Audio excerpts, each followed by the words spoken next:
are you going to find all the energy to do all that? Oh, the sun is still on, so it's not run out. Even with… They tell me that it could last for another 1.5 billion years, so 83 days is not much.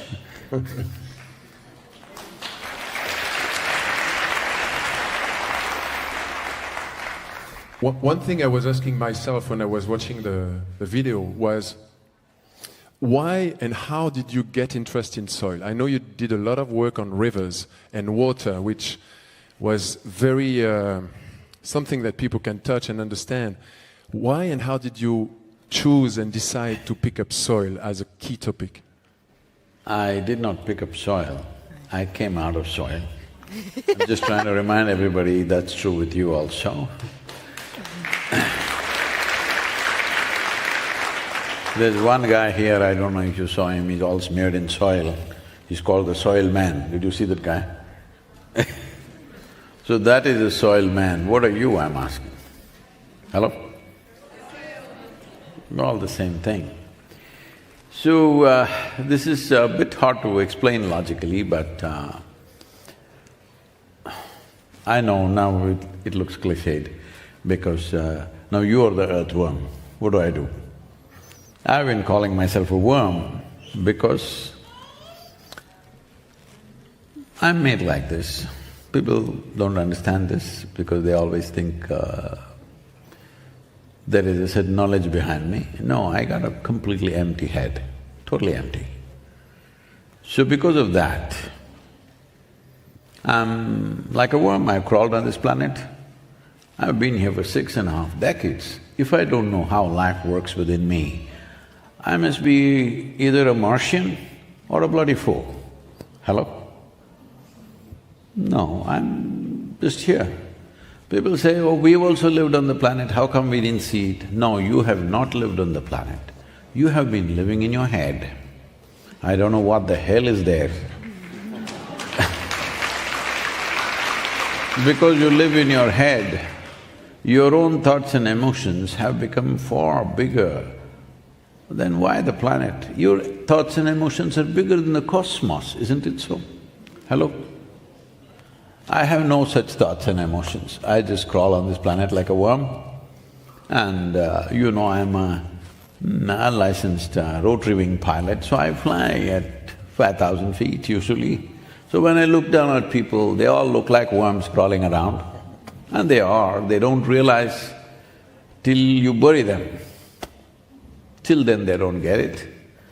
So, I have no interest in soil. I'm soil. I don't know what you're made of. That's a good question. And when building on that, why because we are soil, why is soil not at the center more than it is today? I think soil, everyone's talk about forests, about oceans, and somehow soil has been missing up to now. I need every human being on the planet right now. So I don't want to be very critical. Why? There's a whole lot of stuff behind it. Leave that aside because why have they ignored soil? You must ask them, or you must do… Little young people are here, you must do some research. Why is it people are avoiding talking about soil? What is the issue? You must look at it, there's a whole lot of stuff behind that. Anyway, now the important thing is, see, people like to talk about rainforest. Most of them have never been in a rainforest, believe me. They've not, they don't know what's a rainforest. I've lived in jungles in southern India, in the Western Ghats, which are rainforests. If I went in for 2-3 weeks in the jungle by myself, and by the time I came out, when I came back home, even my mother wouldn't recognize me. Head to toe, I would be bitten by insects, my body shape would have changed. It would take another 4 days to get back to normal size shape. Everything, from head to toe, every millimeter of the body, all these creatures would have tasted. They won't leave you. I encountered tigers, I encountered very close encounters with elephants, and the wild buffaloes of the southern India, they were all okay. When you came out, the biggest impression on you were these insects because they will explore you. And why I'm saying this is why we are missing the point. We are… see, in the world, I'm not saying this is not important. Right now we are concerned about the panda becoming extinct. Yes, it's a concern.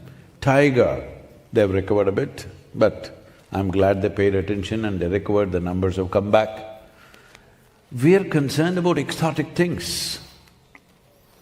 But suppose, please do not misunderstand that I don't care for the tiger. I come from tiger country where we have immense regard and love for this animal. It's a magnificent animal. You have… I don't know if you read English poetry or what, German, is it? Here, tiger, tiger, burning bright. Do you know that? No? Tiger, tiger, burning bright, what immortal hand or eye could frame thy fearful symmetry? This poem and my encounters with tiger has a very deep, profound impression on me, but suppose there were no tigers in this world, still it would go on. What you need to understand is 80% of the biomass insects have gone in the last 70 years. But you think insect is a damn thing that must go. What you don't understand is, if tigers go away, you will still live. If all the insects go away, in 4.5 to 6 years, life on this planet will end. Yes. If all the worms go away, within 18 to 24 months, life on this planet will end. If all the microbial life goes away, it'll end right now. So we have not understood the significance of how life is made. Because of microbial life in the soil, we are a consequence of that. Even in the evolutionary scale of things, we are a consequence of that. So our priorities are about something bright and beautiful. We have not looked at, it's just brown, soil. We look at the sky. It's nice, you look at the sky, I'm not against it. It is fine, but if you lose your fundamentals and then focus on something else on the top, well, you'll pay a price. That's what is happening right now. So soil has been ignored because it's under your feet. It was taken for granted, always. It's there. It's true. It's true, and what you say about the soil being dirty and neglected in a way is often present. Today we were… The word dirt, we must address this. Exactly. In many nations, many cultures, they refer to soil as dirt. If that is dirt, all of us are dirt bags, hello? At least you must admit that. Yeah, it's true, and I was saying, we were in the field today and we take some companies to the field and we try to… they all commit to regenerative agriculture. A lot of companies have made these commitments now publicly. They realize, and often driven by the climate agenda. But when the executives and the leaders from these companies are trying to understand what it is, they've disconnected from the earth and from nature. They live in the city, they have their careers, and so we take them to the field. And today we were near Lyon in France, taking them to touch the soil. And one of the ladies, she's a manager of a big business and she's the CEO. She didn't want to touch the earthworm. She refused. And we tried to put the dirt in her hand, and she was… You're calling the dirt too? No. You said it was dirt. No, I was trying to put… No, I very much understand what you're and saying. It's unfortunate that a lot of people think they're above the earth. Let's call it soil then. So I was putting the soil in her hand, and there was an earthworm, and she didn't want to touch it. She was scared of it. And many people are scared of earthworms. So how do we make them love earthworms as much as they love tigers?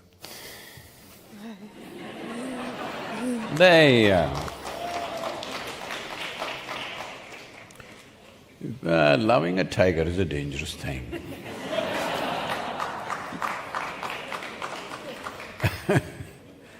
Earthworm is very safe.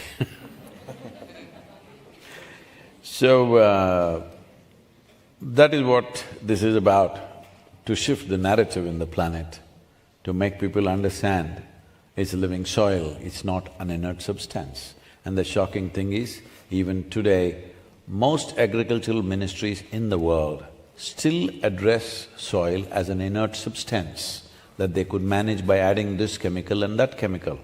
No, it's the largest living system, not just on the planet. In the known universe, this is the largest and the most sophisticated living system. But unfortunately, people are still treating soil as an inert substance because the life is microbial. Anyway, for your information, your body itself is 60% microbial life. Only 40% is your parental genetics. Young people, next time your mother, father tries to tell you what to do, you can tell them you're only 20%. Should have known that before. Yes. I knew it right from the beginning.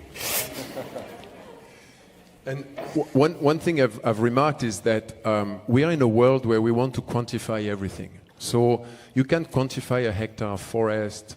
Now everyone is quantifying tons of carbon, and I think it's a good thing for starting to measure how we can progress towards fighting climate change. But how do we measure soil? And I think that it's like the researchers and the people that are working on that, they are a bit like soil, they're a bit underground. They're coming to the surface slowly, but it's like it's missing somehow, the measurements and the ability to characterize. But then the question is, can we really do it? It's a very complex system with multiple interactions, and sometimes I wonder, in an attempt to do that, isn't it a challenge that we have ourselves, that we want to measure everything? We want to characterize everything, put everything in a box, and can soil be put in a box? So this is important that you brought up this subject. If we measure you, we will know your weight, your height, different aspects. What is your shoulder, what's your waist, what your this, what is your that? Do we know anything about you by these measurements, I'm asking? Hello? You will know nothing about an individual person by measuring this and that, isn't it? Even if you measure the size of your heart or liver or kidney, doesn't say a damn thing. It could be a big heart, may burst next moment.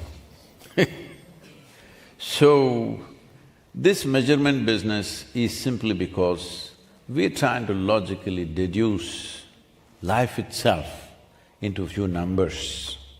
Because we have this problem, your education has brought this problem to you, first you must understand and then you will do it. Let me bring it to your awareness. You have not understood a damn thing about your life. Do you know where you come from and where you will go? Hello? So how come you're living, you shouldn't live? Because if you don't understand, you don't do it, right? So you don't understand a thing about this life, but you're living. So you need to understand the same is true with every other life. You don't understand a thing about it. Can I tell a small story? Yeah, please, please. This is my story, that people… when I was 4 or 5 years of age, I suddenly realized I don't know anything. Don't know anything means don't know anything at all. That is, if you give me a glass of water, I'm staring at this water for hours on end because I don't know what it is. I know how to use it, of course, but I don't know what it is. Even today you don't know what it is. It's the only substance found on the planet in all 3 states, But do you know what it is? With all your scientific knowledge, you still do not know one atom in its entirety. You know how to use it, you know how to fuse it, you know how to break it, you know how to make a bomb out of it, but you don't know what it is, even today. That is true with an atom, and that is true with everything. in creation. So, this pompousness of thinking, we got it, you haven't gotten anything. Hello? It's important to understand that we don't understand a damn thing, but we can learn to live. We can learn to live. If you learn to live, you will understand being in harmony with everything around you is the best way to live. So if you come to this, then naturally you will pay attention to every life. Tiger and ant, both have been made with exquisite care, whoever made it or whatever made it. Hello? You've never paid an attention to an ant because it's just an ant. I've paid a lot of attention to them because they've eaten something of me and I've also eaten something of them. Yes. So, if you pay enough attention to an ant, it's an exquisite machine, unbelievable. If any of you want to design an automobile, you must look at an ant. If you can make a machine like that, oh my God, it'd go anywhere you want, on anything, on any terrain, boom, it'll go. Yes or no? So, unfortunately, we have gotten into this measurement business. Who is important, who is not important, who is big, who is small, what is up, what is down, what is God, what is devil. We've made these decisions about everything. This fundamental thing about putting one above the other is the problem. That translates into everything, which has also brought us here. Tiger is more important than the ant, somewhere. I must tell you this, you know, when my daughter was growing up, when she was 3.5 months old, she started traveling with me alone. And she was driving with me, just by herself with me, and I tie her up. On the motorbike? No, on a car. So, I'm driving all over the place. Wherever I go, I'm staying in so many different people's homes. And she's growing up in different homes, everybody is wonderful to her. But you know, adults have this problem, they want to teach her something. Adults have this itch, when they see a child just bouncy and joyful, they want to teach the nonsense that they learned, which never worked in their life.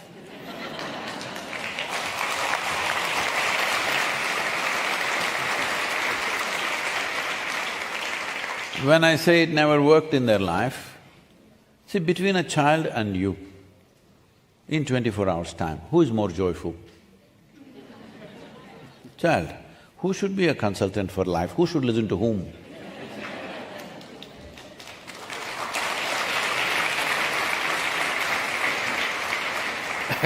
Idiots who are walking on the street thinking they are spinning the planet themselves, they should be consultants for life. Or a child who doesn't understand a damn thing and he doesn't care, he's just enjoying his presence here, you should listen to him. Because now you're churning up philosophies, be in the moment, do this, do that nonsense, all right? All of you were like that? Hello? Yes or no? So, this, I know that everybody wants to teach her something, so I put a rule. You can play with her, you can talk to her, nobody will teach her anything. No 1, 2, 3, no ABC, no Mary had a little lamb. Because I don't care Mary had a little lamb or not. People said, what are you doing to this girl? She will not even know how many fingers she has. I said, whether you call this 10 or million, what does it matter? Hello? I will say this is a million, what's the problem? Just another word. As long as she knows how to use her hands, I don't care whether she thinks this is 10 or million. So she grew up like this. And when she was around, I thought I won't send her to school, but my travels caught up with me, so I put her in a school where there is minimum amount of schooling. And when she was around 13 years of age, she came home one day, little disturbed by what happened in the school that day. Then she said, you're teaching everybody so many things, you are not teaching me anything. I said, see, I don't do things unsolicited. Now you have come, sit down here. I said, see, this is all you need to know about your life. Never look up to anybody. She looked at me like this, what about you, kind of look on her face.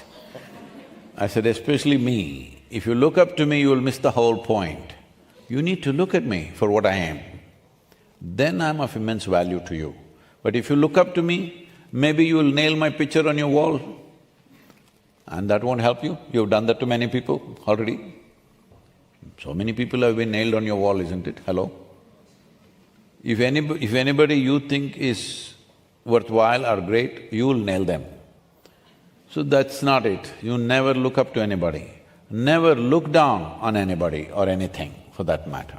This is all.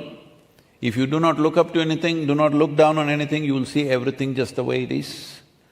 And that will allow you to navigate your life comfortably through everything, seeing everything as it is. The moment you think this is higher, that is lower, because a million is more than 10, isn't it? If somebody comes here with 12 fingers or 22 fingers, oh, you think he's great? No, you think he's a freak. Hello? Yes or no? Now, because you made this normal, what's your problem if somebody had 22 fingers? Hello? This is the problem, that you have silly judgments on everything and everything. So, your education, your religion, your philosophies have done this to you. It's time you crawl a little bit on this planet, feel it the way it is, the texture of life, not the nonsense that you learn somewhere. The texture of life you must feel. If you feel that, no way you will miss the significance of soil.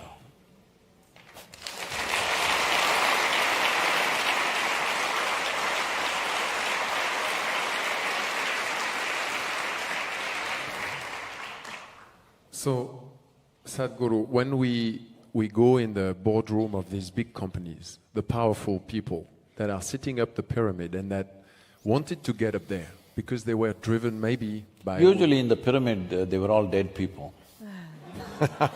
It's what it used to be. So we meet them and they see us often as a cost, sometimes as a way to implement some commitment they've made. How do we get to… They look at you as a worm. Yes, and they ask us why we're called like that, and we explain. But how do we touch the child in them? We know it's there, and sometimes it comes up, they laugh, but when we're in the office, when we are talking to them in an office and there are people watching, it's difficult. Yeah, sometimes we're a bit stuck with this because there's so much postures and which are slowing down the ability to connect with what you just mentioned. See, when you said pyramid, as you know, pyramids were built for the dead. Hello? Dead idiots who want to preserve their body. I'm saying if you've not done anything eco-friendly in your life, at least allow your goddamn body to rot in the soil.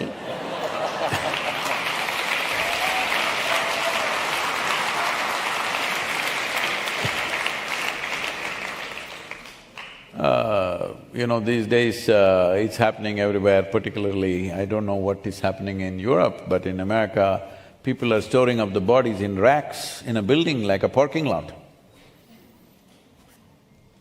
See, one important thing you need to do is, when you're done with this, you collected it from the soil, yes, the food that you eat. At least when you're done with it, you must put it back where it belongs, isn't it? Nope, you started making wooden coffins, that was not enough, now they're making aluminum and steel coffins, that is not enough, they put a concrete tub and in that they put the coffin. Now that is not enough, there's not enough space for that, they're racking them up in a building like it's a cars parked in a parking lot. Wow. And somebody is advertising, somebody has built a company, I don't know if you're working with them. Somebody has made a company, I'm sure you're not. They have made a company where they're telling you for 1.2 or $1.4 million, they will get your body and leave it in the space. Take your body and leave it in the space when you die. Not now, when you're dead. So they will leave it there so that you will float in space, your body will float in space forever. This is the worst thing you can do. Earth soil, you want to export it to space? At least when you're done, damn, put it back, no? Hello?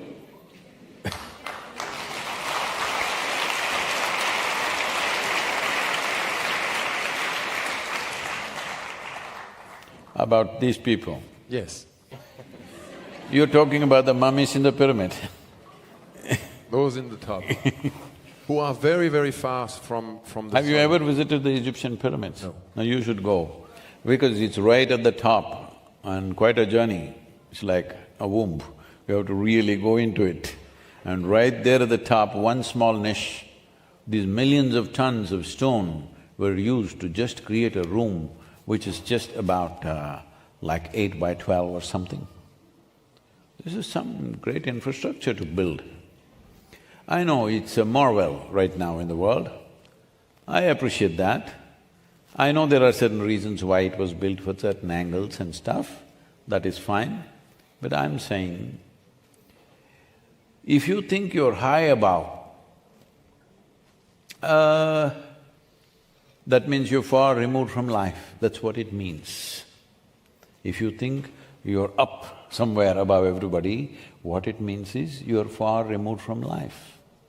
If you're removed from life, there are two ways, you're removed from life or life is removed from you. One of these things, all right, they're not very different. One is dead, another is living dead. You may think it's success, but people are walking on the street, a whole lot of them, unfortunately, are walking like it's the end of the world. Hello? I'm saying the expression. What for? What are you here for? See, this… I really thought this virus, this pandemic will wake up people because mortality was hung in front of your face irrespective of your age or your health condition, isn't it? You're healthy but you could be dead tomorrow morning. So when mortality is hung in your face, I thought people will wake up because one of the first things we do in the yogic system is, if somebody says genuinely, not like how they're saying in the West, their idea of spiritual journey is they will buy a spiritual bath soap. Or they got a crystal that they found which is spiritual, leaving that. If somebody genuinely says they want to walk the spiritual path, first thing is we make them volunteer in the cremation grounds. They must go sit there, watch the bodies being burnt every day, because you must clearly… your body, not just you in the head, that you reminded yourself, your body should know it's mortal. When it knows it's mortal, it behaves completely differently and very sensibly, that you know you have a limited amount of time. Well, we don't want to die today, we would like to kick the can as much as possible, but you know it's mortal. If you're conscious that you're mortal, you would rearrange your life very differently, not above, on the ground. Yes or no? Hello? If you knew that your life here is brief and it's on a time leash and it's getting over, right now what is ticking is not the clock, but your life ticking away every moment. Since you came here, you're about an hour closer to your grave, I'm just reminding you. All of us. Hello? Yes, it is. See, this is not some morbid thought. You made it like this, that death is something unnatural, you should not think about it. No, death is very natural. The most natural thing that happens to you in your life is birth and death, isn't it so? Hello? This is the most natural thing that you do. So I thought this pandemic will bring home something, 2 years of constantly living under the shadow of death. If you do not know this, I published a book just a month before pandemic called Death, the Inside Story. Okay? So it's a bestseller in India, we did not release it anywhere else because I think in India there's little more awareness about one's mortality than the rest of the world who walk around as if they're immortal. This immortality is insensitivity. If you understand you're mortal, you would be far more sensitive to life. If you're conscious that right now you're mortal, as you sit here, your life is ticking away, how you respond to life around you would be very different. This is not just to human beings, this would be to everything, everything. Life itself, the source of life itself, not just the worms, not just the microbes, the very elements which make you, the water that you drink, the food that you eat, the air that you breathe, you would respond to everything differently if you are conscious that you're mortal right now. And if you remain conscious, this would naturally blossom within you. Right now, this is the most important thing. I thought this pandemic will do that. And people asking me, Sadhguru, why did you publish this book just before the pandemic? You knew it is coming. That also they want to blame it on me. So basically what you're saying is reconnecting them to life and death. Or making them more aware that, or just conscious of that process and that… See, not reconnecting them to life and death. There are no two things. Right now, I can say I'm living, or I can say I'm dying. Both are true, isn't it? Hello? I'm dying right now. One day the process will be complete. Right now, is the process on or no? Hello? Immortal people, I'm asking. Those in the upper regions.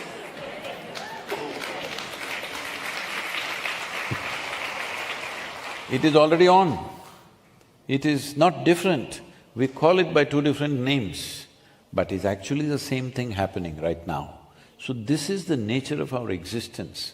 In our minds, because we are intellectually approaching everything, we create polarities.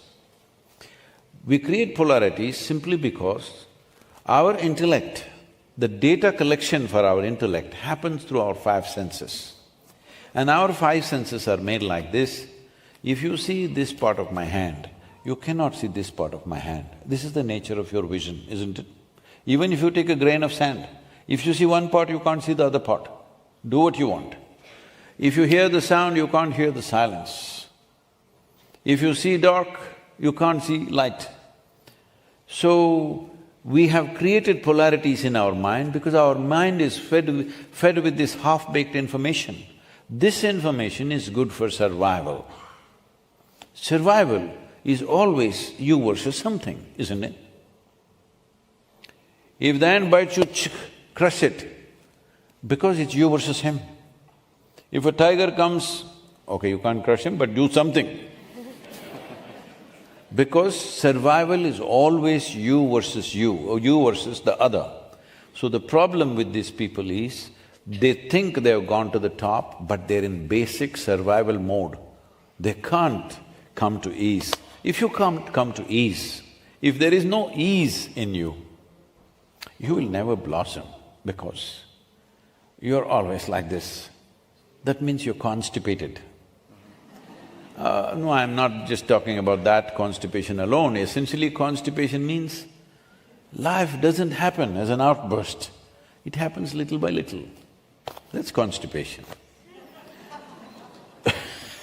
So your joy, your love, your peacefulness, everything happens little by little.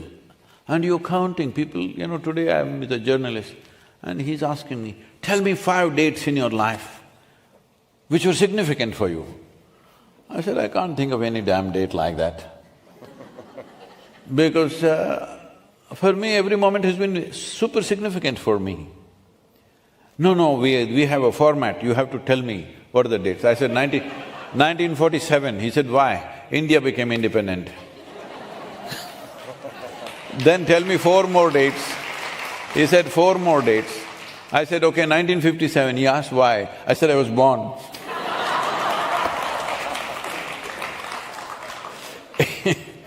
So, this problem of making one thing more significant than the other has come because the very information gathering mechanism that you have is the 5 senses: seeing, hearing, smelling, tasting, touching. All of these things only give you part by part information, never gives you a whole picture of anything. So from this comes your education, from this comes your whole proficiency in many things. It's all bits and pieces. These bits and pieces, you can never put it together. But what you do is, as you get more and more qualified, I don't know what is your qualifications, all of you, those guys must be all PhD or… Very high, they're high up. High up there. So, what happens is, when you get this whatever qualification, this is a limitless number of pieces. Let's say a 1 trillion-piece jigsaw, but you found 5 pieces, you put it together and say, I told you it's a bear. All right. That's what is happening right now. Right now, the soil scientists in the world, people who have invested their life into soil science, they're humble enough to admit that we do not even know 1% of the life in the soil. With our life of study, 1%. With 1%, whatever decisions you make are bound to be wrong decisions, isn't it? Hello? What you say about the survival mode before and the competition, it's funny because what got us and our agricultural system into this place, and you described it in the video, that we've been producing one crop. We want wheat, we want corn, we want rice, and then we kill everything that is around those crops to produce it. So we kind of make them compete to get what we need and the more, as much as we can out of it. We use chemicals, etc. And what I see with the regenerative agriculture movement is really an opportunity to get the species. I don't know if some of you are familiar with permaculture. I'm sure yes.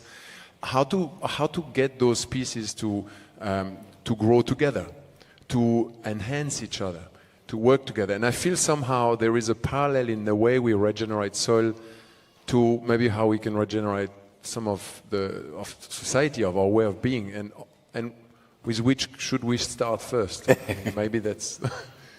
Because without some transformation in the human beings, their actions will not be productive, they will be destructive. See, we must first of all understand, all this has happened not because of some evil design. All this has happened in pursuit of human happiness and well-being. Yes or no? There was no evil person sitting somewhere and planning how to destroy this planet. There's no such thing. It is all in pursuit of our happiness and well-being. Why such a thing happens?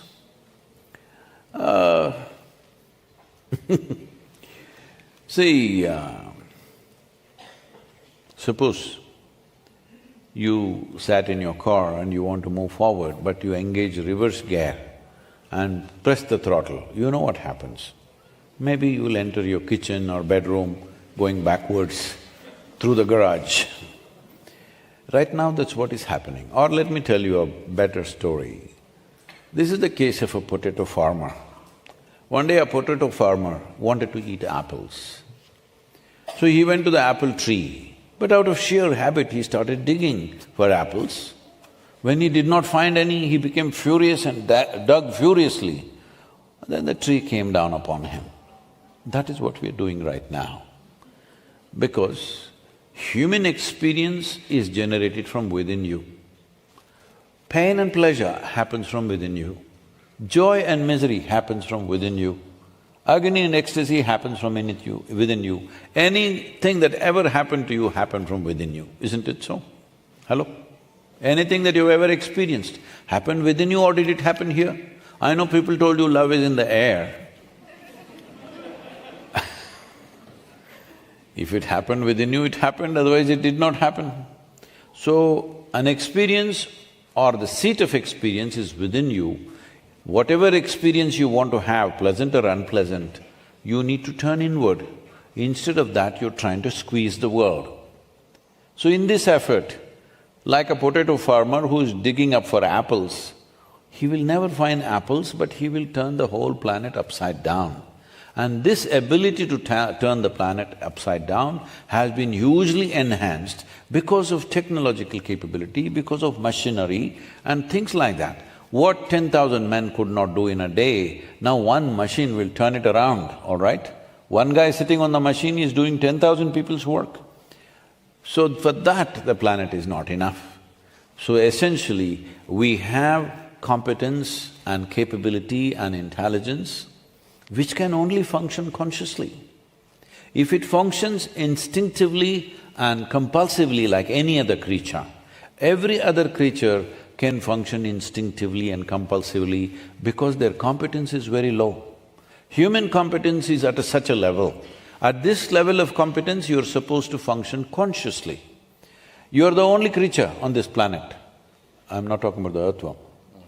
The human being.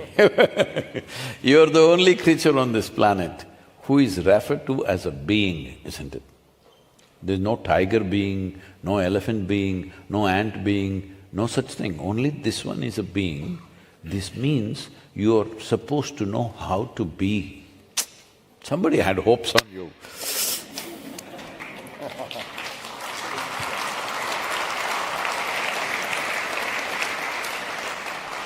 And Sadhguru, what you said was powerful in the sense that often in the ecology movement or in the environmental movement, we see a lot of people trying to find who is guilty.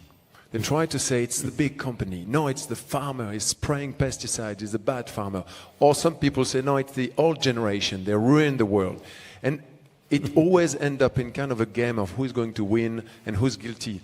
And where I think somehow we could be trying to find solutions, but there is always a way to get people to fight about something.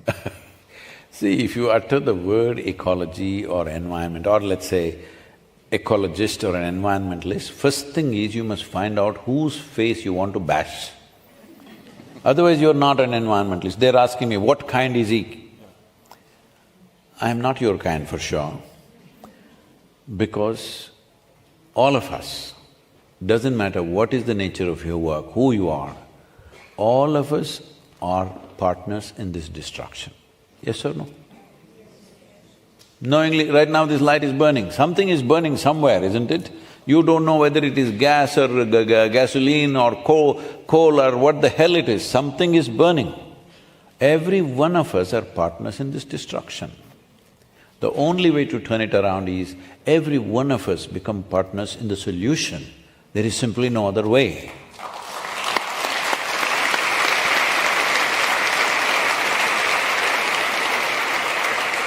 People coming to me, Sadhguru, can you fight these fertilizer companies? They're so terrible. Why are they so terrible? Oh, they've caused so much damage. I said, see, if they have the capacity to cause so much damage, we need them for the solution, isn't it? Hello?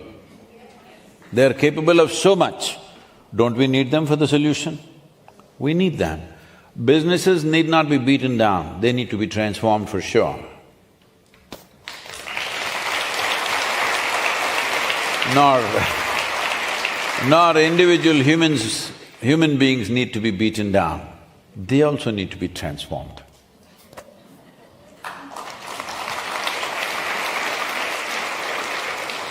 Today we had one question, and I think everyone realizes, you know, when you buy paper, when you buy, I don't know, wood, etc., you know you have an influence on forests, you start to try to change your consuming behaviors, companies start to buy things differently and they start transforming.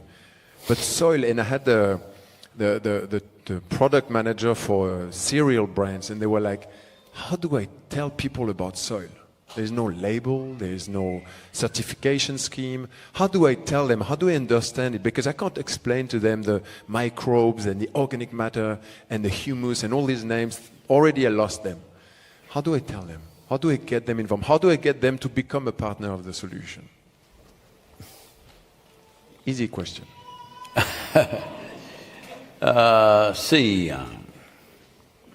Today you're here, alive.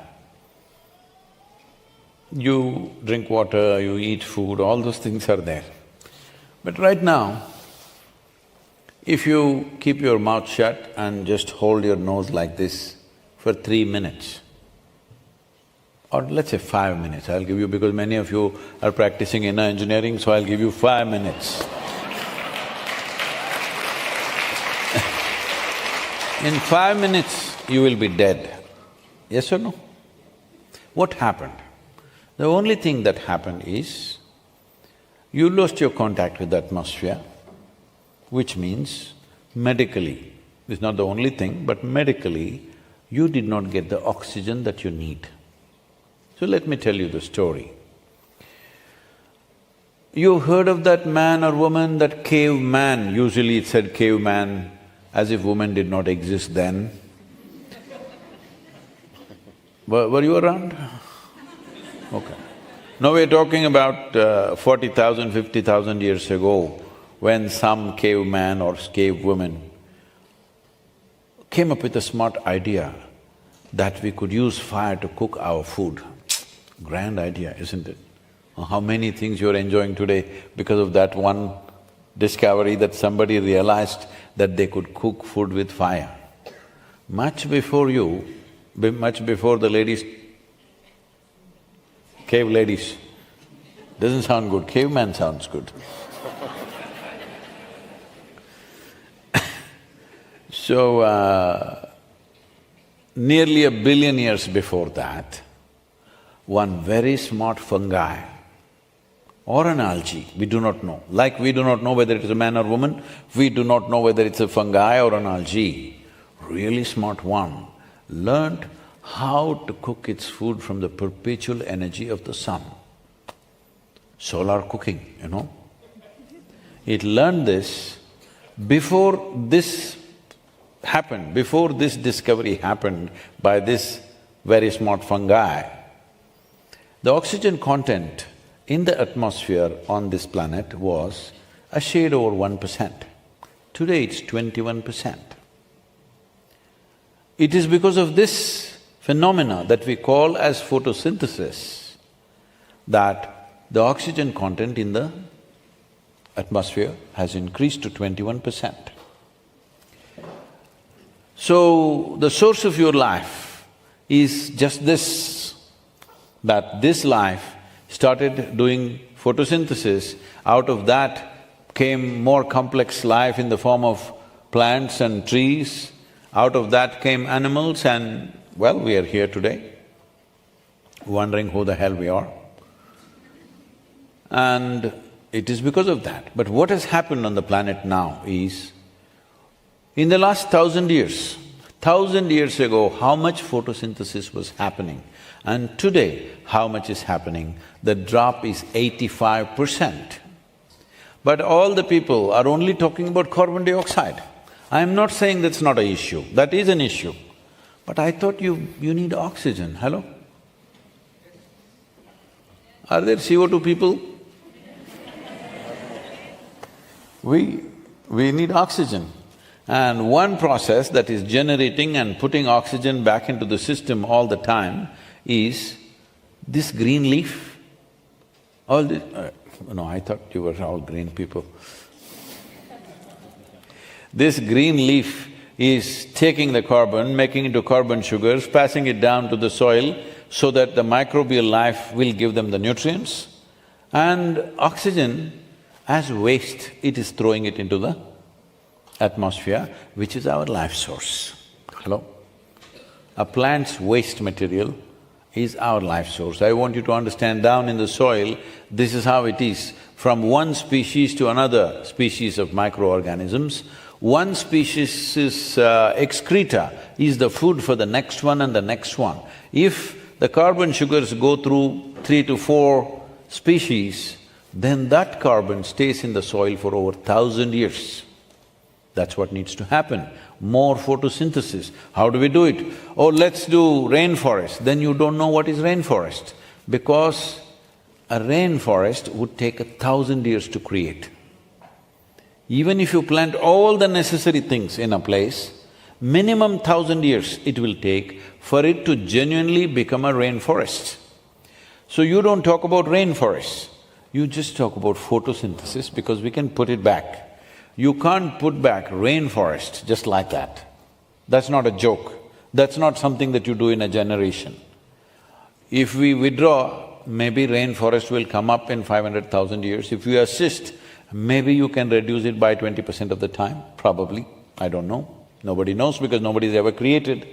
But possibly because we have created small forests, looking at how ecosystem comes back like that, maybe we can reduce the time that it takes, instead of 1,000 years, maybe we can do it in 800 years or 700 years or 500 years, I don't know. But we could reduce the time with some assistance. But that is not even a practical solution, because 500 years is not a time that you can plan for, all right? You can plan, if you plan for 50 years, that's a big deal. 500 years, human beings cannot plan because we don't know what will happen in 500 years. Anything could happen, all right? It would be wasteful to create infrastructure for 500 years later. We at least create infrastructure for 2 generations from now. That much must happen for every generation. At least next 2 generations you're taking care of.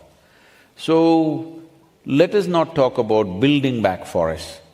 One important thing that needs to happen in this whole process is, because you are with corporations, I'm telling you and also everybody, is the term forest produce must go out of our vocabulary. There is no such thing.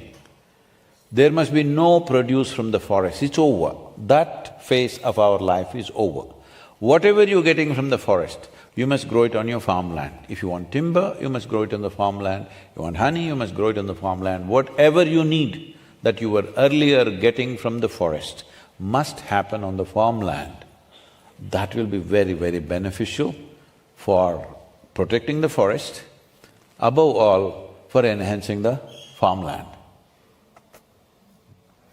I think that's a good business plan. It is. I must tell you, the business is already on. See, in India, today it is happening seamlessly in some places we are still struggling to get the laws changed. There were laws like this. If you grow a tree in your own land, a farmer for example, and at some point when he needs it, if he cuts it, he could be arrested for that. Because the tree belongs to the government. It's crazy. Because of this, nobody wants a tree on their land. If I can't use it, why will I use my land to grow something? So I've been pushing for this, that the law should come that a farmer can grow what he wants and use it as he wants. Only then he will grow trees. So it took 7.5 years and in these 7.5 years, unfortunately, 3 governments changed in that state. So 3 times starting from ABC once again. And I had to put dedicated people to move the goddamn file from table to table. Table to table, there is so much inertia out there. For so many reasons, because one thing is we can't pay, we only got dedication and commitment, we got no money to move things. So, I have put people there every day, morning, evening, they're going to the office trying to push the thing to the next table. Somehow it moved and today we have laws.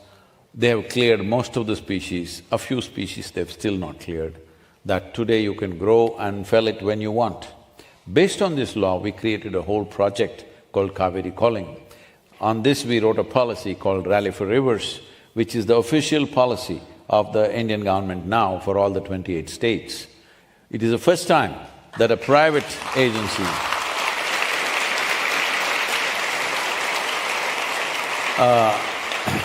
a policy document generated by a private organization has become a policy in India for the very first time. It's a recommended policy for all 28 states. And based on that, this Kaveri Calling project, these were all… some of them were happening simultaneously.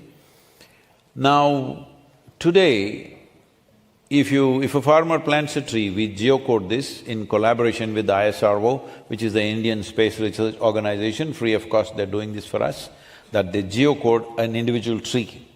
So the farmer every year on that given date, he has to take a picture and send it, put it on the government website. Within 10 to 12 hours, he gets the money for the growth of the tree, growth-related subsidy. Apart from that, we created a digital market. The government of India did this, but with our impetus, they did this. Today there's a digital market which still needs to be activated in a much bigger way, but it is on, that you can sell a 4-year-old tree 10 years later. That is, now you can sell it. They fix the price now, and at 5 years, if you say, see, my tree has grown this much, the girth is this much, if you show a picture, they will pay you something. 6 years, you show, they'll pay you something. When it completes its term, when they come to fill it, they'll pay the full amount. But the farmer doesn't have to wait for 15 years, he starts getting something. What has happened out of this is, for many farmers, every 12 years, when they selectively fell a few trees, they're getting enough money which is equivalent to they selling their land. So every 12 years, they sell the land and keep the land. This needs to happen, because if you do not make agriculture into a very lucrative process, it will die. It is happening already. We made some kind of a survey in India, 63% of India's population is right now engaged in agriculture. Well, we need to reduce that population, that's a different thing. But when we surveyed this, not even 2% of the farmers want their children to become farmers. So in another 25 years, when this generation passes, what are they going to do? What is the plan for food production? Because this is not a simple thing. Making mud into food is not a simple thing, it's magical. If you live on a farm, you will understand how magical it is, how empty bare land, boom, it'll come up and then it becomes food that you eat, is not a small thing, and there's an intrinsic knowledge which is very, very important.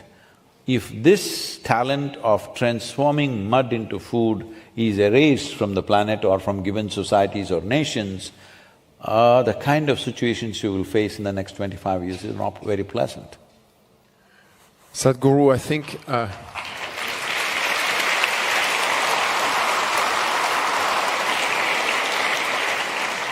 just one last question from me. I think everything you say makes me think about the earthworm. The earthworm goes between the surface and the depth, and it keeps going up and down between where there is air and where there is no air, keeping circulating. And you're talking about theory and practice, about spirituality and action. You're talking to the big guys, to the big leaders of this world, but you're also talking to the farmers in India to make change. If there was one thing you wanted to tell us for us to become earthworms as well, what would it be?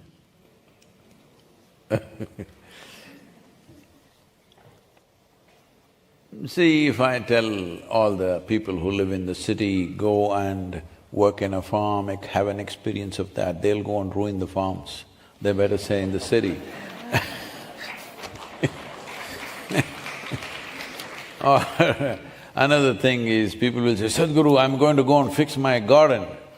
That's very cute of you, but it's not a solution. Now you're in the city, that means at least you have Wi-Fi. Hello? And you have an instrument in your hand. You have a smartphone or a dumb phone? Hello? Smartphone. So you should not use your smartphone to send silly messages. Hello? It's not befitting of a smartphone to send silly messages. You can do a little bit of it, but I allow some margin for that. But this is a powerhouse. If you just learn how to use it, sitting here, you can transform the world. Yes or no?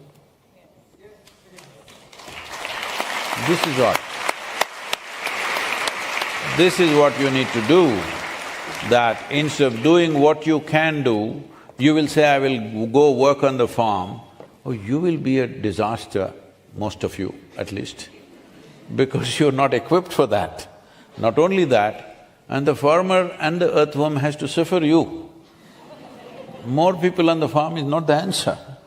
What is important right now is, we are democratically ruled nations largely. In a democracy, there are two things, you have a vote and you have a voice. I will not mess with your vote, that's your choice. But your voice must raise for concerns that matter to you and the future of humanity. Right now, that's all I'm asking you. Shall we do it tomorrow? No, it has to happen now, because in a concerted way, if the population of the world speaks, only then the governments will have the confidence to go for long-term policy making. Why this is the issue is, we must understand, we have given them a mandate only for 4 to 5 years in most nations. Hello? So suppose you were elected to be the president or prime minister of this country and you have 5 years, what would be your natural tendency, what best you can do for 5 years, that's what you want to do, yes or no? Because your mandate is for 5 years. After 5 years, you don't know who will be there. You don't know. Especially if you take a long-term policy, for sure you will not be there. Yes, this has repeatedly happened everywhere, isn't it? People who do populistic things are there for long periods of time. Those who do genuine work are gone in 5 years' time. Has it not happened in any number of countries? Hello? So now, I want you, the people of this world, to give this confidence to democratically elected governments. If you do something that'll bear fruit after 15 years, after 20 years, we are still with you. Whether you are there or not, if you make these investments in this country, we are with you. We don't… See, you need to understand, whoever you are, as it is in your families, in a country, however rich or well a country is, resources are always limited. If you do this, something here goes missing, all right? This is the nature of things. So when you say, I am standing up for long-term policies, which is the well-being of my children and their children, we are looking at this and we are willing to be with you, it means something you may have to forego somewhere. But I am telling you, financial investments are not the problem because finances needed are not very big. It is the commitment which is missing. It is the relentless focused in one direction which is missing. For that also, without people giving a mandate, how will any government do? First, I want you to understand, you or anybody did not elect a government to do something fantastic. You elected them to fulfill your desires, isn't it? In which country? In which country upon this planet have 60% of the population spoken that we are ready for long-term investments, we are ready for long haul, we want to think long-term well-being of this planet and future generations? Tell me in which country? Has anywhere people spoken? Then how do you expect the governments to do it? This is the time to speak. Let's make it happen.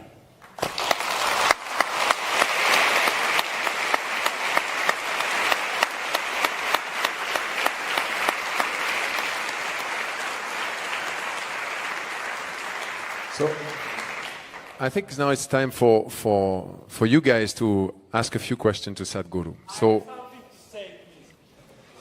okay. So the microphone… Please wait for the microphone. Should we give you this one? No, they have a microphone. Okay. Is this mic We'll take only questions, not a commentary, please, right now. Hello? Hello? Test? Yeah, I will do, yeah. Hello, my name is Armin Rutkai. I'm nationality planet Earth. So, me myself, first of all, I want to say hello to everybody. Hello to planet Earth. Hello to you, Sadhguru. I think everybody here in this room want to thank you for what you have done. We are really happy to have you here. So, I am an electrical engineer, maybe a little bit a hobby guru and a hobby philosopher, I don't know. But I also have done many projects in Africa. I electrified many villages.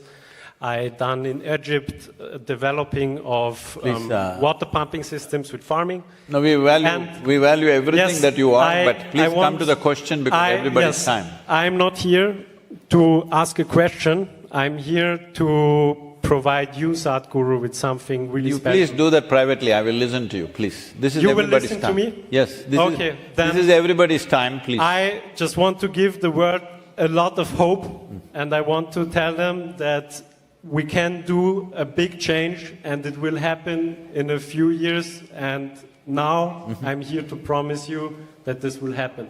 Okay. Sadhguru, thank you for your meeting later on. Thank you. Please, only questions, okay? If you have any, otherwise we can make some music.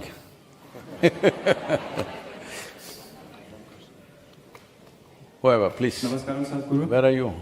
Okay. Here. Namaskaram. My name is Yael. I'm from Switzerland. I live in Bern.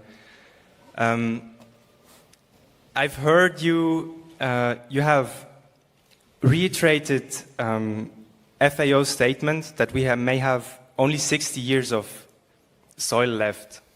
So this issue is really, really urgent. But online, I've seen people, they have questioned this and they asked for more evidence.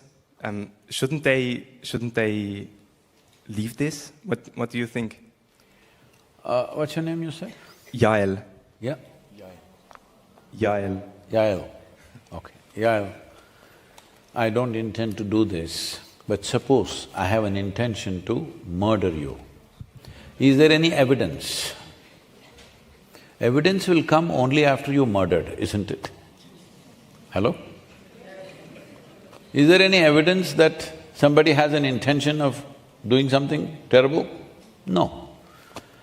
Now in this case, there is substantial evidence even before the intention itself has been expressed. You're talking about a very senior person in UNFAO who said this, there's only 60 years. All right, what is this online scientist's argument? No, it is 67 years, is it? Are you crazy? Whether it's 60 years or 120 years, what does it matter? We are moving in that direction of soil extinction. Isn't that the important thing?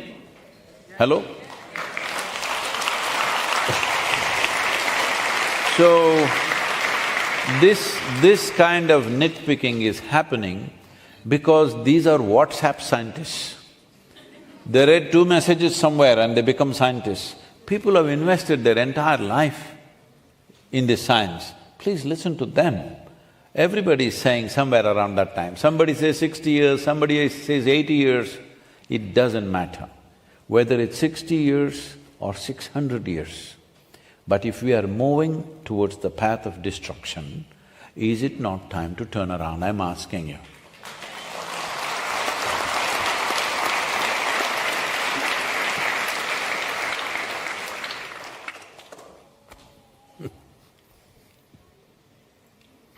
Oh. Hello, my name is Sina, and I want to help save the soil, so I have a question. How can I, as a kid, help to save the soil?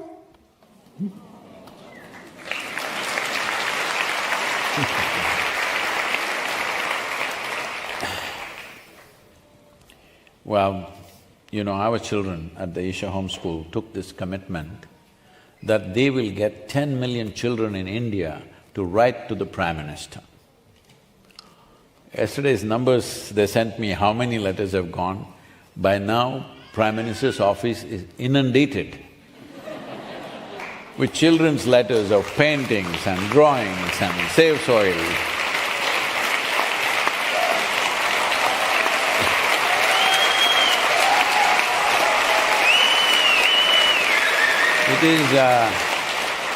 It is not yet… it is nowhere near 10 million yet, but it doesn't matter how many million.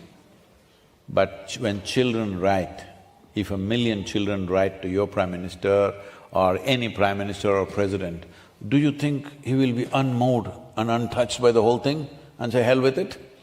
Hello? Do you think so? No. You need to understand this painting of political leaders as some kind of crazy people who came from somewhere, no. They were like you and me, they were willing to stand up and do the work that you were not willing to do. That's what it means in a democracy. Hello? They didn't drop upon us from somewhere else. Well, once they get there, so many things might have happened, you may like them, you may dislike them, you have a right to like and dislike them, but are you willing to do the job? Most of you are no, I'm telling you. And if you get there, will you do a better job? I don't think so. You may have better ideas, but idea is different, execution on a large scale is different. Everybody can have ideas. To put it into action, there are so many issues and there are so many problems. So, as a child, you… Sania, that's her name? Yep. If you can get at least 1,000 children to write letters to your Prime Minister that this soil is important for us, do something. 1,000 will do in a small country like this.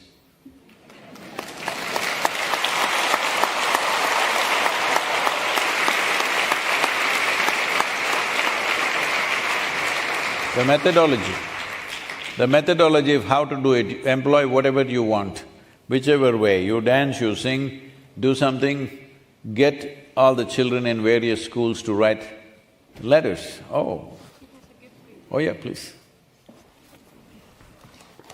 Thank you. Hello, come here. Come here. Oh, you too. So, here you got all this, see, this is what I was saying, all these little children all over the planet. Huh? You must get them going. How many are here around this planet? How many? I don't know. Okay, I'm counting it as 1,000. So 1,000 children, you make them write to the Prime Minister, okay? Do that.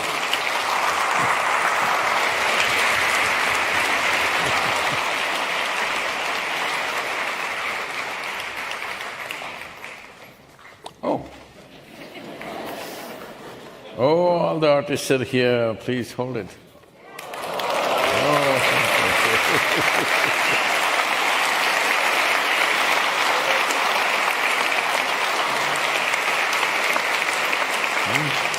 You do one thing, you keep it with you, I will sign it and give it to you. You join Sanya and make it 2,000. Okay? Okay? Okay? Yep. Take this with you.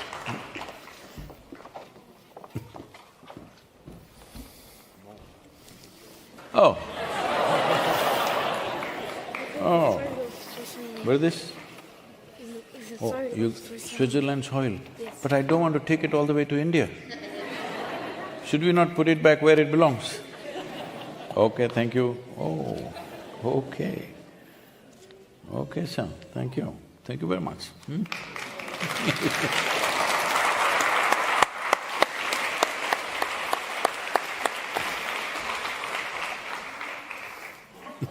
Hello, Sadhguru. My name is Manuela. Thank you for tonight. I have a question. How can we make this important environmental cause really cool and trendy so our youth can do anything to make it happen on social media? You think I'm not cool enough? Yeah, you're amazing. But in Switzerland, what could we do? See, right now what we are aiming at is a policy to protect soils. Why I'm insisting on policy is, see now he's an earthworm, I'm just a worm. So let's say he's got that much area of land under him, either he owns it or he has control over it or he has influence over it. Let's say he does a great job. I have an influence over a certain amount of land, I will do a great job. What is the guarantee the next generation will do the same thing? Unless it's enshrined in the policy, it will not stay that way. That is the important thing we need to understand. See, if you have 10,000 square feet of land in Geneva, an urban land, you cannot build 10,000 square feet of building, isn't it? There is a law, how much you can build. Some space you have to allow for yourself, your neighbor and stuff.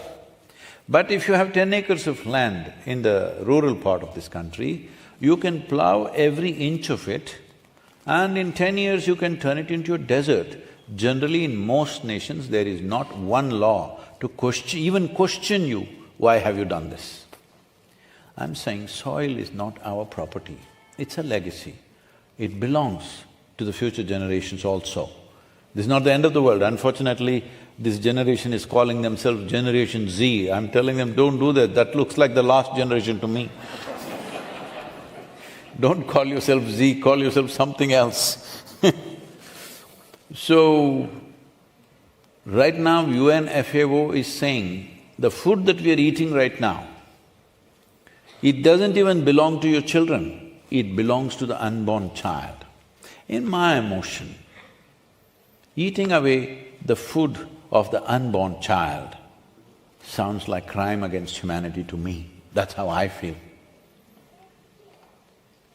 I don't know. It's important that everybody feels this way because an unborn child means the most helpless creature. Hello? Even if a tiny little child, I'm saying, even if a 5-year-old boy or girl, if you try to do something, they will also fight. Some defense is there.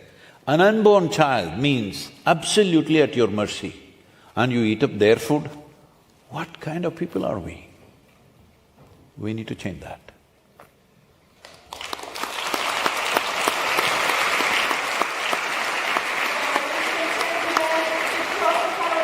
And our evening unfortunately is ticking. We have time for one final question from the balcony upstairs. There is a roving mic, so please ask your question. Thank you, Sadhguru. My name is Ruby and I'm from India. I have one question for you. I attended your event last evening at UN Palais also, and I still have one question. As you know, Geneva is the hub for commodity trading, especially agri-based commodity trading products. So you did speak about what common people like us and what the governments could do. My question to you is, what do you think the large and the small commodity trading players, particularly the ones in the agri-based commodity, could do to save the soil? Thank you.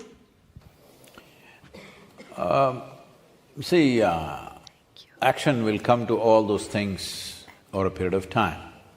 Right now, I'm insisting on this because I am a horribly pragmatic person, okay? So horribly pragmatic, some people think I'm not even spiritual.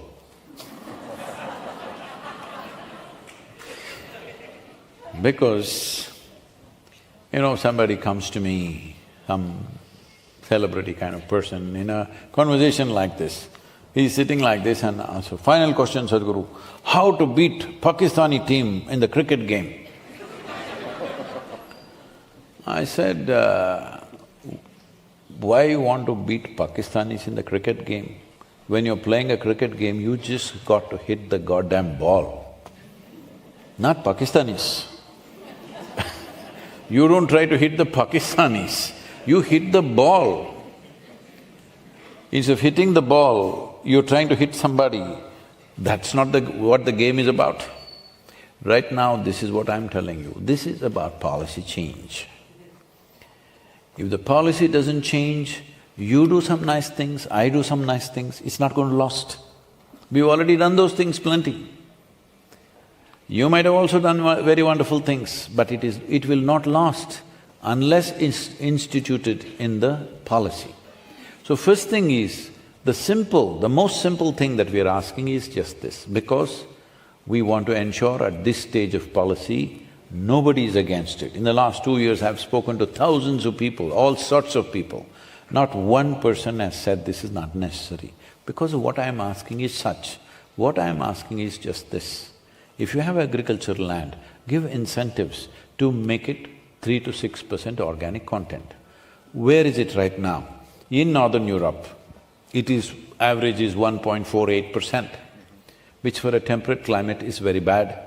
Why I'm saying for temperate climate bad is you're using the soil only for 4 to 5 months and it is only 1.48, that's very bad. In Southern Europe, it's just a shade over 1%, 1.1, 1.2%. This, if it drops below 1%, it's called desertification in a temperate climate. In Africa, it is 0.3%. It is desert. On an average, its whole thing is desert. In India, the average is 0.68, which is again a desert. So, when this is the thing, the most important thing is in every nation, because when it comes to ecology, when it comes to soil, your national boundaries mean nothing, okay? These are human problems that we have cut the planet like a cake and said, this is my planet, this is your planet, and constantly we are going about fighting on imaginary lines that we have drawn in our heads. Hello? No, you call it a map, but it's your head, isn't it? Hello? These imaginary lines that we've drawn, If these lines are for administrative efficiency, it's okay. But now these lines have become concretized in such a way in our minds and hearts, we will fight and die and we are willing to kill the whole world if necessary, because my piece of the cake. So this is another matter, let's not go there. Right now, the important thing is, we want every nation in the world, not just one nation, every nation in the world to come up with this policy, minimum 3 to 6% agricultural soil must have that much organic content. Why is this? Because that is the minimum necessary to keep the soil organisms alive. Whether you eat or not, it's up to you. I'm leaving it to you. I'm saying I'm not forcing that you must eat. Isn't it nice? Hello? Whether you want to eat or not, whether you want to feed your children or not, I will leave that choice to you. But we have an obligation to the life on this planet that soil should stay alive. If you don't live well, that's up to you. Future generations must have the opportunity to live well. For that, the base is soil must be alive. First of all, to understand, soil is a living entity. It's not an inert substance. The next thing to understand is, to keep it alive, to keep the organisms alive and active, it needs a minimum of 3. 3 is not the ideal, minimum is 3. Today, there are about 2 billion people on the planet who are water-stressed. What water-stressed means is that 2 billion people every day fight and struggle to get their drinking water and their daily potable water. By 2032, it's expected water stress will stretch to 3.5 billion people. If 3.5 billion people are finding difficulty in having drinking water on a daily basis, you think you can keep Geneva fine with a big lake like this? You think you can stop a few billion people from coming here? Your armies, your police, your nonsense, your laws will not work when a billion people start moving. Hello? It is expected by 2032, 1.2 billion people will be migrating on this planet. There is no way you're going to stop such a wave of humanity.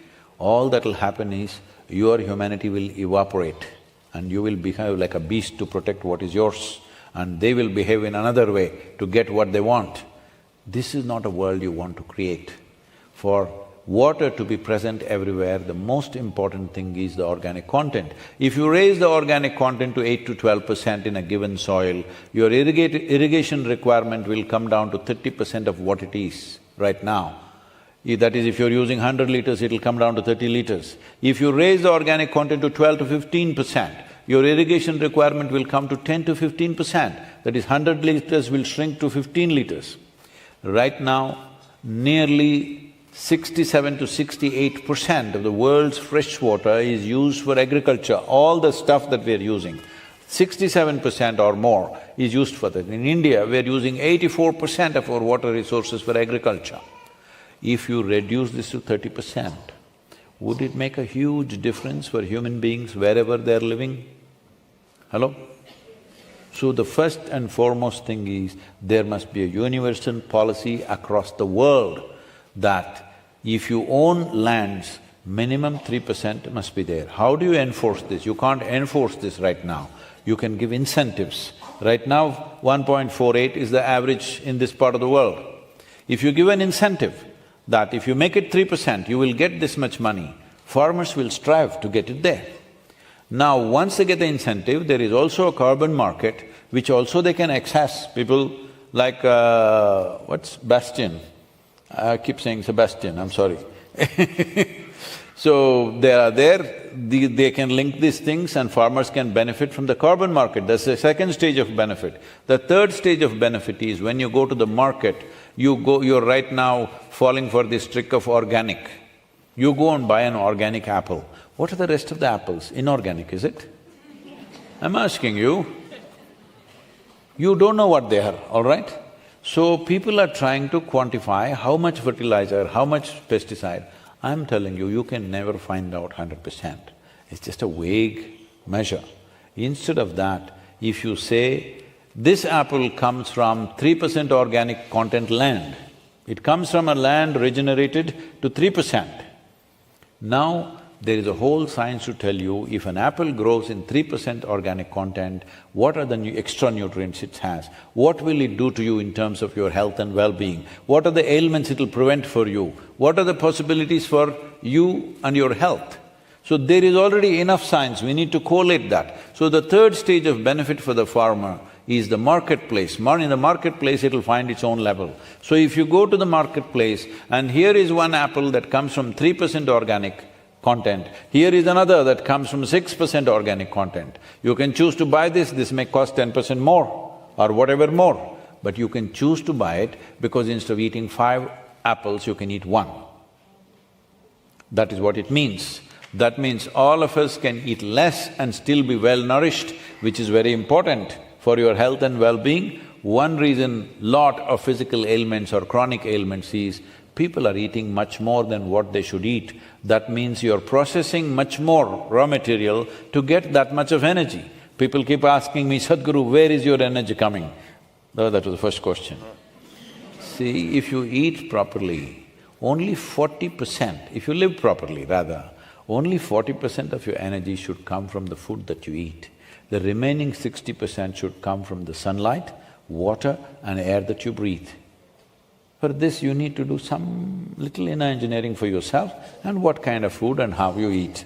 Not only what you eat, how you eat also makes a huge difference. If you regulate these things, if you… I'm not use the word regulate, if you consciously eat, if you consciously live, all these things will fall into place. That's why this is under the umbrella of conscious planet, because what we need is a conscious planet.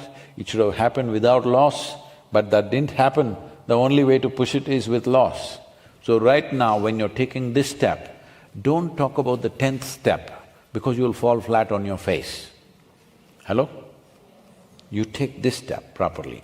Right now, the first step is, we move 3 to 4 billion people on the planet. Once you do this, no government will reject this, I'm telling you. I'm speaking at the COP15 and already the Commonwealth nations have made a declaration, 54 nations accounting for 2.7 billion people, they've already said they will push the soil policy in their countries. The CARICOM nations in Caribbean region have already committed, they've signed agreements with us. Now, in COP15, 170 nations are being represented. Here the agenda is soil this time. And in the World Economic Forum, this time soil agenda will be an important part, for sure, never before it's been. For the first time in a business meeting, soil agenda will be important. So businesses will do what they do, but I'm telling you, even if they're very large businesses, their influence in the soil is still small compared to the size of world's agriculture. It's still small. Yes, they need to do what they have to do, but that's not where the main piece is. The main piece is in governments offering incentives for raising organic content, then businesses can come in, carbon markets can come in, then the marketplace of produce will go into different stages depending upon how carbon's effective it is, the food that you're growing, what is the organic content in that sense. This is how it needs to happen. When you're taking this step, please don't talk about the 10th step, because that is how most movements have ended. I want you to understand this, of all the ecological stuff that we have spoken, environmental things that we have spoken, the only one thing, one convention that's happened successfully is about fixing the ozone holes, because that was a convention with a single agenda. All others are talking about 100 agendas. That means only conferences will happen. This is not… I'm not doing this for entertainment. This is not a joyride for me. If I want to take a joyride, I will take it somewhere else. At 30,000 kilometers is definitely not a joyride, I want you to know. In 100 days, there's not a single day for contingencies. People's faith in me in such, not a single day has been built as a contingency. If the man or the machine fails, what to do? There is not a single day's break anywhere. So this is not a joyride. This is a life's commitment. 30 years I've spoken about it endlessly, but people did not wake up, so we're doing this. If you have woken up, wake up the rest of the world. Do whatever the hell you have to do.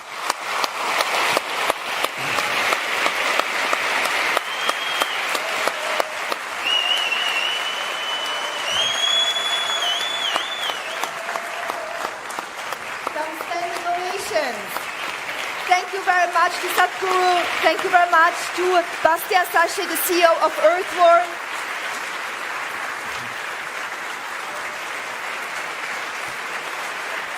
So, it's now time for a big thank you to both of them and Sadhguru. Always people are asking, what can we do, what can we do? One thing is, follow the journey and Save Soil, Instagram, Facebook, Twitter, YouTube. Learn to use these platforms because I want you to understand this is the first time in the history of humanity that you have the ability to sit in your own home and reach the world. This is the first time. Don't waste this opportunity. Share SaveSoil.org website as many people as you can, make Save Soil song reverberate in the world. You can download it from the website. Your children write a letter to the Prime Minister or President of country, you write a letter to the local representative, your MP or whoever he is, and put up Save Soil stickers on your cars. If you don't have a car, on your face. Now, we have a surprise for you, ladies and gentlemen. A little surprise for you. You all know the very famous Chateau, right? At the Lac Léman. It is lit up and blue and green color tonight, especially for Save Soil. Whoa. So check it out. Go there if you can this evening. It starts at sunset. And hashtag Save Soil, of course, to spread it on social media as well. I would like not just to thank Sadhguru from all my heart, and of course Bastien Sachet as well from Earthworm, but also the Isha volunteers here in green, and all of you for coming tonight. Now, beyond race, religion, gender, geography, soil is really the unifier. This is really reflected in our room here tonight, a huge and beautiful mosaic of different people. Now, it's a global effort, of course, to save our planet's soil from extinction. Now, here is the soil song, which has been created to really spread waves and, soil positivity around the world. It's a dance for Earth as well, so we can all get a little bit active and joyful tonight to celebrate soil and really, really make an impact. I must keep the jig going for next 83 days. Oh yes, and we want to see you dancing. Every day somewhere somebody should be dancing, all right? So let's start the dance and follow the hashtag Save Soil and also the website, of course, savesoil.org for more information. Let's get the party started.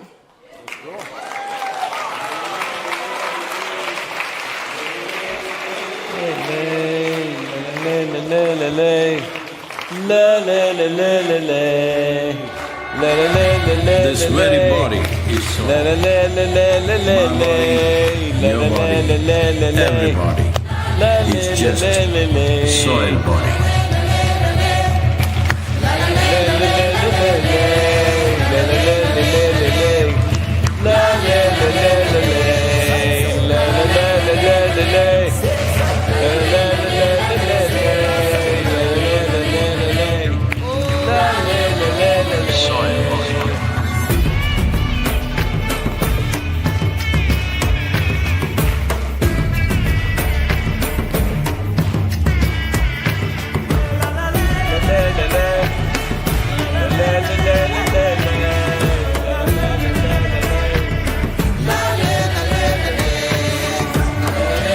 The magic of soil is it turns death into life.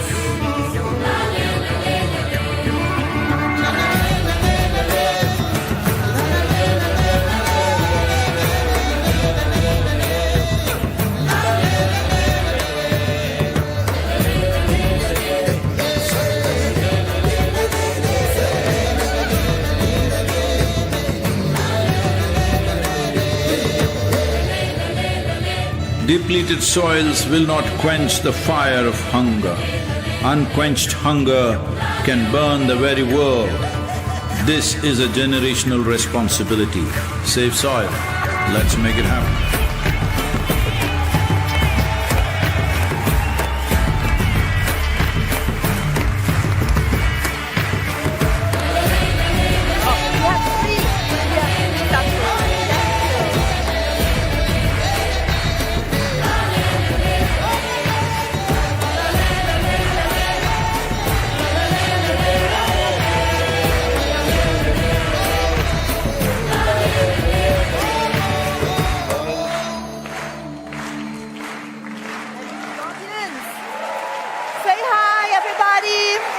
Save soil.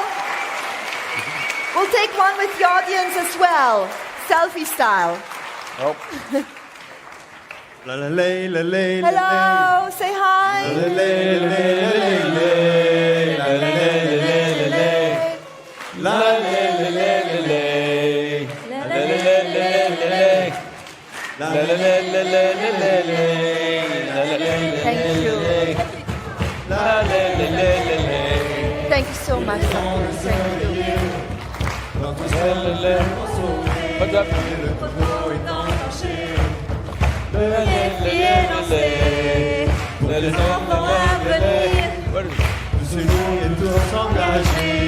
Venez danser, chanter. What happened, huh? La la la la la. La la la la la la. Hey, go. La la la la la.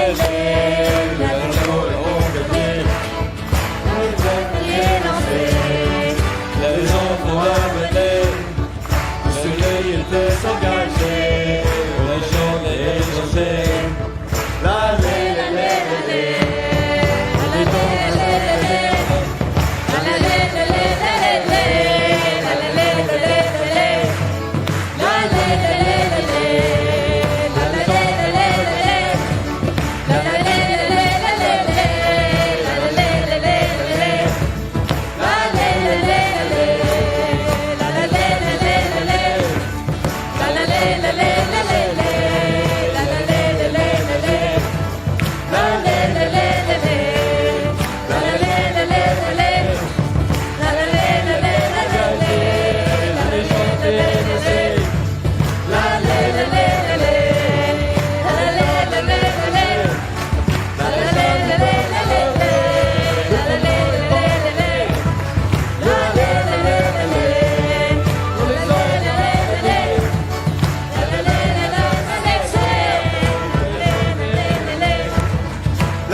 Il est temps de s'éveiller.